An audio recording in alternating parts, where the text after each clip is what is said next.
A coisa tinha formato de criança. Tinha tamanho de criança. Mas quando sorriu, a boca abriu mais do que boca de criança deveria abrir. E os dentes não eram de criança. Dentes não são assim. Dentes de gente não são pontudos. Não são curvados para dentro. Não são tantos. Quem viu aquele sorriso nunca mais dormiu com a janela aberta. E quem está ouvindo isso agora vai entender por quê. Isso aconteceu numa comunidade ribeirinha perto de Cametá, interior do Pará. Lugar onde a floresta não começa no fim da rua. A floresta é a rua. As casas ficam no meio dela, enfiadas entre as árvores, como se a mata tivesse deixado um espaço por educação, mas pudesse fechar a qualquer momento. Ninguém daquela região entra na mata depois das 6 da tarde. Ninguém. Nem caçador experiente, nem pescador velho, nem bêbado corajoso. Porque todo mundo sabe que depois das 6, o que anda entre as árvores não é bicho. É outra coisa. E a Dona Nazaré sabia mais do que todos. Dona Nazaré morava sozinha numa casa de madeira no limite da comunidade. A última casa antes da mata fechar. Viúva, sem filho, 60 e poucos anos, mulher de poucas palavras e muito segredo. Todo dia, às 5 da tarde, ela fazia a mesma coisa. Pegava uma panela de alumínio, colocava arroz, feijão, pedaço de carne ou peixe, cobria com um pano de prato limpo e entrava na mata. Sozinha. Todo santo dia. Voltava meia hora depois com a panela vazia e o pano dobrado. Não falava para onde ia. Não falava para quem levava. Os vizinhos sabiam. Todo mundo via. Todo mundo comentava baixo. As crianças da comunidade tinham medo dela. Diziam que a velha alimentava o bicho da mata. Diziam que se parasse de alimentar, o bicho vinha para a comunidade. Os adultos mandavam as crianças calarem a boca, mas nos olhos dos adultos tinha o mesmo medo. Só que adulto aprende a disfarçar. Uma vez, o seu Raimundo, que morava 3 casas abaixo, criou coragem e perguntou: Dona Nazaré, a senhora leva comida para quem todo dia? Ela olhou para ele com aqueles olhos escuros, fundos, e disse só isso: para quem tem fome. E virou as costas. Seu Raimundo nunca mais perguntou. A Dona Nazaré fazia aquilo há anos. Ninguém sabia quando começou. Os mais velhos diziam que a mãe dela já fazia. E a avó antes dela. Que era coisa de família. Uma obrigação passada de geração em geração. Como uma dívida que nunca termina de ser paga. O que exatamente aquela família devia e para quem, ninguém sabia. Ou ninguém queria saber. Eu sei disso tudo porque meu tio Adélio morava naquela comunidade. Homem calado, sério, que trabalhou a vida inteira com extrativismo. Não era de inventar história. Não era de exagerar. E quando ele me contou o que aconteceu naquela terça-feira de novembro, as mãos dele estavam tremendo. E meu tio nunca tremia. Dona Nazaré ficou doente. Febre forte. Dessas que derruba. Ficou de cama 3 dias. No primeiro dia, às 5 da tarde, ela tentou levantar. Não conseguiu. A vizinha, Dona Fátima, que estava cuidando dela, segurou ela na cama e disse: A senhora não vai em lugar nenhum desse jeito. Dona Nazaré agarrou o braço dela com uma força que não combinava com uma mulher doente e disse: Eu preciso ir. Se eu não for, vem buscar.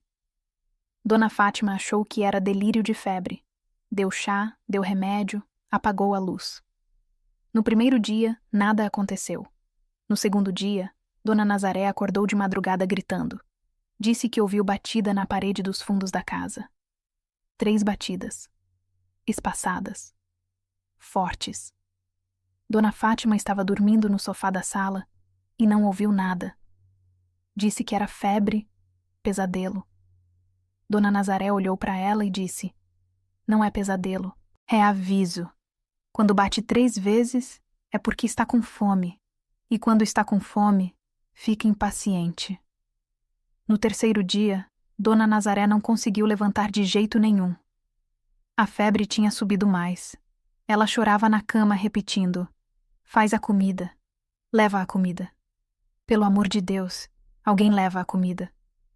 Dona Fátima com pena perguntou: Leva para onde, Dona Nazaré? Para quem? E a velha disse com a voz rachada: Entra na mata pelo caminho atrás da minha casa. Segue até a árvore com o tronco marcado. Deixa a panela no chão e volta. Não olha para trás, não fala nada e não demora. Deixa antes das 6, nunca depois das 6. Dona Fátima não foi. Teve medo. Qualquer pessoa teria. Ela não ia entrar numa mata sozinha no fim da tarde para deixar comida no chão para sabe-se lá o quê. Disse para si mesma que era superstição de velha doente, que ia passar, que era besteira. Naquela noite, às 3 da madrugada, meu tio Adélio acordou. Não por barulho, por silêncio. Um silêncio errado. Aquele silêncio de quando a mata inteira cala de uma vez. Os grilos param, os sapos param, os pássaros noturnos param, como se tudo que vive no escuro soubesse que algo maior está se movendo. Meu tio conhecia a mata a vida inteira. Ele sabia que quando a mata fica muda, é porque alguma coisa está passando. Ele levantou e foi até a janela. A rua de terra estava escura, só a lua iluminando. E na rua, passando devagar entre as casas, tinha algo. Tinha formato de criança, o tamanho de uma criança de 7, 8 anos. Andava descalço, os pés não faziam barulho na terra. Os braços pendiam dos lados do corpo, longos demais, os dedos quase tocando os joelhos.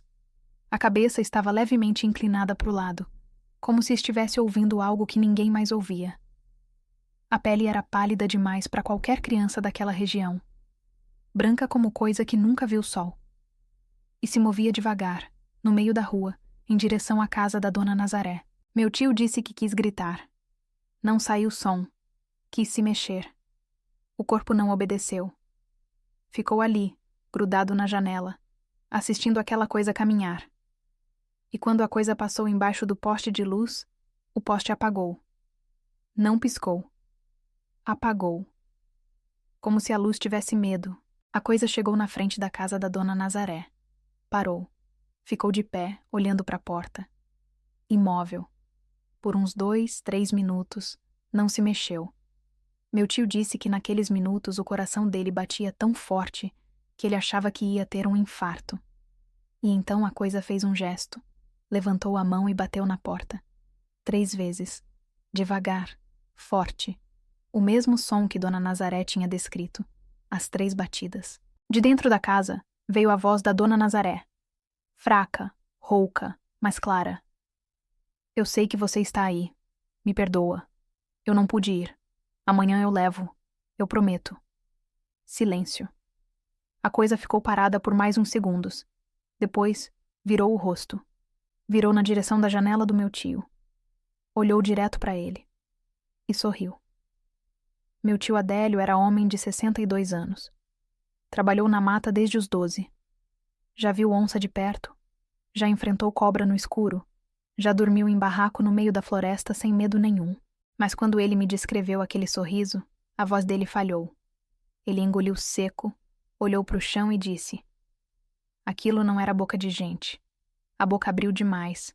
Abriu até onde não tem mais rosto. E os dentes eram muitos. Finos, pontudos, curvados para dentro como anzol, como se aquela boca fosse feita não para comer, mas para não deixar sair o que entra. A coisa ficou sorrindo por uns 10 segundos, olhando para o meu tio. Depois virou, caminhou de volta pela rua e sumiu na linha da mata. Quando ela passou pelo poste, a luz voltou. Na manhã seguinte, Dona Nazaré levantou. A febre tinha passado. Não curada, não tratada. Simplesmente sumiu, como se tivesse sido arrancada do corpo dela. Ela se levantou, foi até a cozinha, fez a comida, cobriu com o pano e às 5 da tarde entrou na mata. Voltou meia hora depois com a panela vazia. Meu tio foi falar com ela. Contou o que viu. Dona Nazaré ouviu em silêncio, sem expressão, sem surpresa. Quando ele terminou, ela disse: ele veio ver quem estava olhando. Agora ele sabe que você viu. Mas não se preocupa. Ele não faz nada com quem não deve nada. Só vem buscar quando tem fome. E eu não vou deixar ele ter fome de novo. Meu tio perguntou: o que é aquilo, Dona Nazaré? Ela respondeu: eu não sei o que é. Minha mãe não sabia. Minha avó não sabia. Só sei que está ali desde antes de qualquer um de nós, e que enquanto comer, não caça. O dia que ninguém levar comida, ele vai caçar. E nesse dia, meu filho, tranque sua porta. Porque porta não segura, mas mostra que você tentou. Dona Nazaré morreu em 2022. Derrame. De um dia para o outro, sem aviso. E aqui é onde a história deveria terminar, mas não termina. Porque no dia do enterro, Dona Fátima perguntou o que todo mundo estava pensando, mas ninguém queria dizer em voz alta. E agora? Quem vai levar a comida? Silêncio. Ninguém se ofereceu. Naquela noite, pela primeira vez em anos, a mata ficou muda de novo. Os grilos pararam. Os sapos pararam. E meu tio, que estava na varanda fumando, ouviu. Passos na rua de terra. Leves, descalços, vindo da mata. Ele entrou em casa e trancou a porta. Não dormiu. Ficou sentado na cozinha com o facão no colo, ouvindo. Às 3 da manhã, 3 batidas. Não na casa dele. Na casa da Dona Nazaré. Depois, silêncio. Depois, as batidas de novo. Na casa ao lado. Depois, na seguinte. Como se estivesse passando de porta em porta, procurando. Procurando quem tinha a obrigação. Procurando quem ia alimentar. As batidas chegaram na casa do meu tio. 3. Fortes. A parede de madeira tremeu. Meu tio não abriu a boca. Não respirou. Segurou o facão com as 2 mãos e rezou em silêncio. As batidas não se repetiram. Mas antes de ir embora, antes dos passos se afastarem, meu tio ouviu uma coisa que ele nunca mais vai esquecer. Um som baixo, úmido, como se alguém estivesse lambendo a porta do lado de fora. Devagar. De baixo para cima. Na manhã seguinte, a sobrinha da Dona Nazaré, uma mulher de 40 anos que morava na cidade, apareceu na comunidade. Ninguém chamou ela. Ninguém avisou. Ela simplesmente apareceu. Disse que sonhou com a tia, que a tia disse que era hora de assumir. Às 5 da tarde, ela fez a comida, cobriu com o pano e entrou na mata. E faz isso todo dia desde então. Meu tio saiu daquela comunidade 3 meses depois. Vendeu a casa por menos do que valia e mudou para Belém. Quando eu perguntei por quê, ele disse: porque toda noite eu olho para a porta e lembro do barulho daquela boca. E toda noite eu penso: e se a sobrinha faltar um dia? E se ela ficar doente? E se ela morrer? E se ninguém mais for? Ele acendeu um cigarro, tragou fundo e disse: eu não quero estar lá quando aquela coisa vier caçar de verdade. Porque o que eu vi foi ela com fome de um dia. Imagina com fome de uma semana. A comunidade ainda está lá. A sobrinha ainda leva a comida. E à noite, quando os grilos cantam e os sapos coacham, as pessoas dormem tranquilas. Porque enquanto a mata faz barulho, significa que nada está andando. O dia que a mata ficar muda, é porque já saiu. Se na sua região existe uma história assim, de alguém que alimenta algo que ninguém sabe o que é, conta nos comentários. Porque eu tenho certeza que a Dona Nazaré não era a única.